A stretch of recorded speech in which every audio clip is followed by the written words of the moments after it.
a simple life on a little planet. But this is John. His dream was to get away from the hectic life on Earth and live a simple life in outer space. Having saved enough money, John quit his job and traveled to a distant star system. There, he reached a perfectly spear-shaped asteroid.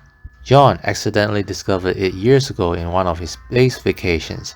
He was very happy to find that no one discovered it yet.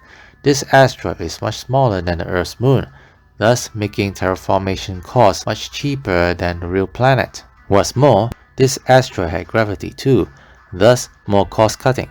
John began to terraform the asteroid into a planet and registered this planet as his own. He built a house, cultivated his own farm. Having finished setting up his own planet, John spent his life sleeping, eating, and grew vegetables. But there was one problem. John always had a hard time sleeping. Every night, John had nightmares about him living in an apocalypse.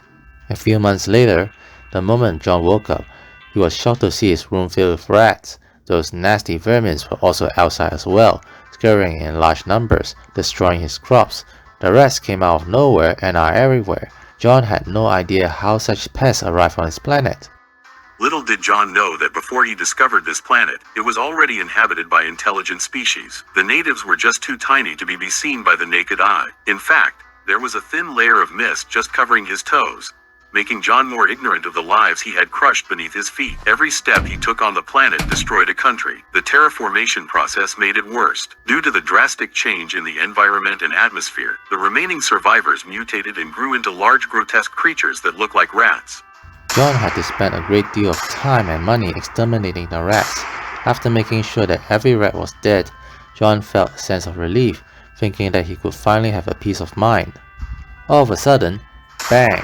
Ouch! What was that? John looked around and was terrified to see a gun flying around in his room. It was the one that shot him. Although it was not lethal, it did hurt John quite a lot. Soon, more guns appeared flying in all shapes and sizes, and they were all shooting at John and wreaked havoc on everything that belongs to him. What the hell is going on?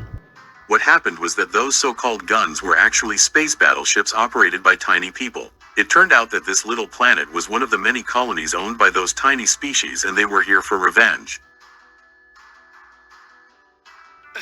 In the end, John had enough of this weird planet and left his once peaceful haven behind. Hey, remember to sign up for my website and get some free reviews.